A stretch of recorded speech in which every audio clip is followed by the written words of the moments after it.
Halo, Assalamualaikum warahmatullahi wabarakatuh. Bertemu lagi dengan saya Ibu Desi dalam mata pelajaran IPA. Baik, kali ini kita akan mempelajari mengenai sistem pencernaan manusia 1, berisi mengenai nutrisi. Ya, sebelum kita bahas lebih jauh lagi, sekarang saya ingin tanya, apakah kalian suka makan? Suka ya, tentunya kalian suka makan dan makan kalian harus teratur ya. Karena makanan itu sendiri merupakan sumber energi utama bagi makhluk hidup, dan tanpa makanan yang masuk ke dalam tubuh, manusia dapat mati karena tidak memiliki energi untuk bertahan hidup. Ya, jadi energi ini dibutuhkan tubuh untuk beraktivitas. Kemudian juga jumlah energi ini dihitung dalam satuan kalori ya. Jadi 1 kilokalori ini sama dengan 1000 kalori atau sama dengan 4200 joule. Ya, sejumlah energi yang dibutuhkan untuk mendukung aktivitas metabolisme tubuh selama sehari akan berbeda-beda bagi setiap orang. Nah, tentunya di sini ada beberapa faktor yang mempengaruhi kebutuhan energi seseorang. Yang pertama adalah faktor usia, yang kedua adalah jenis kelamin, dan yang ketiga adalah aktivitas dari seseorang. Nah, ini adalah tabel dari kebutuhan energi sehari-hari, di mana jenis kelamin, kemudian usia, dan juga aktivitas dari seseorang sangat berpengaruh terhadap kebutuhan energi sehari-harinya. Nah, di sini bisa dilihat dari jenis kelamin perempuan dan laki-laki berdasarkan usia dan juga aktivitas terlihat sangat jelas ya, bahwa laki-laki lebih membutuhkan energi per kilokalori lebih banyak dibandingkan perempuan. Nutrisi sama artinya dengan makanan bergizi, yaitu zat yang dibutuhkan makhluk hidup sebagai sumber energi, mempertahankan kesehatan, pertumbuhan, dan berlangsungnya fungsi normal pada jaringan dan juga organ tubuh. Nah, di sini nutrisi terbagi menjadi karbohidrat, lemak, protein, vitamin, mineral, dan juga air. Yang pertama adalah karbohidrat, di mana sumber karbohidrat ini diperoleh dari padi, jagung, gandum, sagu, singkong, ubi, kentang, dan lain-lain. Untuk fungsi karbohidrat yaitu sebagai sumber energi utama, pengatur metabolisme lemak, pemberi rasa manis pada makanan. Tetapi konsumsi karbohidrat terlalu berlebihan dapat menyebabkan penyakit gula atau diabetes. Nah, penyebab utama peningkatan kejadian diabetes adalah gaya hidup, maka olahraga teratur dan pengaturan pola makan dapat mengurangi atau menunda timbulnya diabetes lebih dari 50%. Yang kedua adalah lemak, di mana sumber lemak di sini ada nabati yang berasal dari tumbuhan seperti kelapa, sawit, zaitun, alpukat, coklat, dan kacang tanah. Sedangkan sumber lemak hewani yaitu yang berasal dari hewan seperti susu, keju, daging, dan juga telur.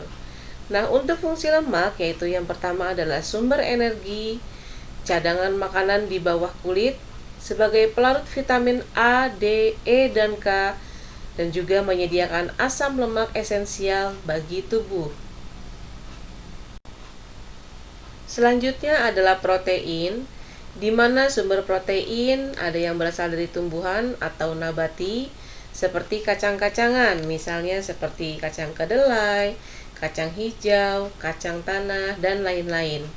Kemudian sumber protein hewani atau yang berasal dari hewan seperti ikan, susu, keju, daging, dan juga telur. Untuk fungsi protein yaitu sebagai penghasil energi, kemudian untuk pertumbuhan dan mengganti sel-sel tubuh yang rusak, pembuat enzim dan juga hormon, serta sebagai pembentuk antibodi. Selanjutnya adalah vitamin, di mana vitamin ada yang larut dalam air seperti vitamin B dan C, dan juga ada vitamin yang larut dalam lemak seperti vitamin A-DEK atau A, D, E, dan K. Nah, fungsi dari vitamin yaitu menjaga kesehatan tubuh dan juga mencegah pertumbuhan penyakit. Nah, ini adalah tabel dari jenis vitamin, sumber, dan juga manfaatnya.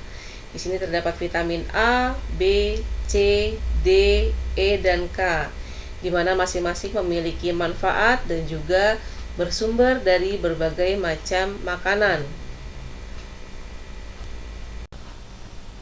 Selanjutnya adalah mineral, di mana fungsi dari mineral adalah sebagai proses pembangunan sel, membantu reaksi kimia tubuh, mengangkut oksigen ke seluruh tubuh, serta pembentukan dan juga pemeliharaan tulang.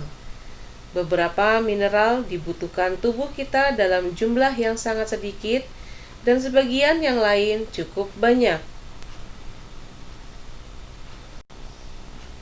Ini adalah tabel berbagai mineral yang dibutuhkan tubuh, di mana di sini ada kalsium, fosfor, potasium atau kalium, sodium atau natrium, besi, iodium, dan juga seng. Di sini terdapat kegunaannya dan juga sumber dari berbagai makanan yang bergizi.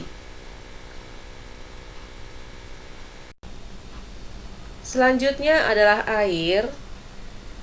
Air sangat penting bagi tubuh kita untuk menjaga kelangsungan hidup. Kamu tentunya lebih dapat menahan lapar dibandingkan menahan haus. Mengapa demikian? Karena sel-sel tubuh kita membutuhkan air untuk beraktivitas.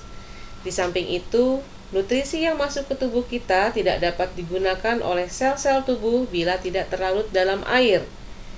Sekitar 60-80% sel tubuh makhluk hidup terdiri atas air, sehingga tubuh dapat kehilangan air ketika bernafas, berkeringat, buang air besar maupun buang air kecil.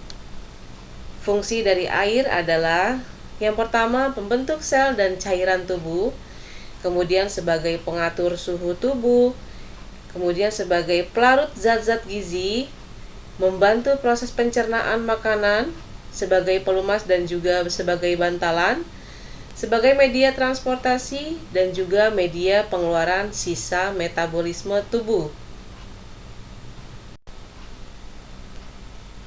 Nah, selanjutnya adalah untuk kandungan nutrisi dalam bahan makanan yang kita makan dapat kita ketahui dengan menggunakan indikator uji makanan atau regen. Nah, di sini adalah tabel yang menunjukkan jenis regen untuk mengetahui nutrisi dalam bahan makanan.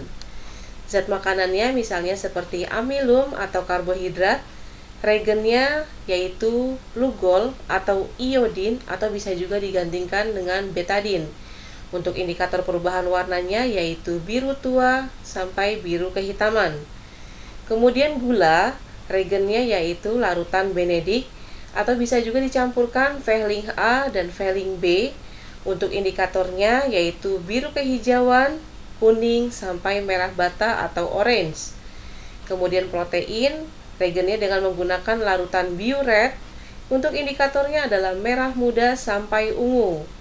Kemudian untuk lemak dengan menggunakan kertas minyak, indikatornya adalah transparan, hasil dari penempelan bahan makanan tersebut.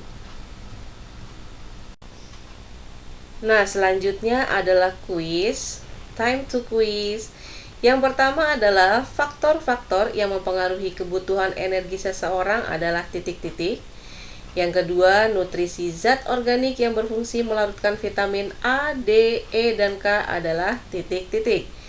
Yang ketiga, vitamin yang berfungsi mengatur fungsi tubuh, membantu untuk menghasilkan sel darah merah adalah titik-titik. Dan yang terakhir adalah regen yang digunakan untuk mengetahui kandungan protein adalah titik-titik, dan indikator perubahan warnanya adalah titik-titik. Silakan jawaban kuis ini bisa kalian cantumkan di kolom komentar channel YouTube ini. Terima kasih. Baik, terima kasih atas perhatian kalian yang telah menyimak materi dari sistem pencernaan manusia 1 atau nutrisi. Jangan lupa kalian untuk subscribe, like, dan juga share, dan juga komen. Jangan lupa ya, kalian komen nama kalian, kemudian kelas, dan juga nomor absen serta jawaban kuis. Terima kasih atas partisipasi kalian, terima kasih atas perhatiannya. Tetap semangat dalam belajar. Terima kasih. Wassalamualaikum warahmatullahi wabarakatuh.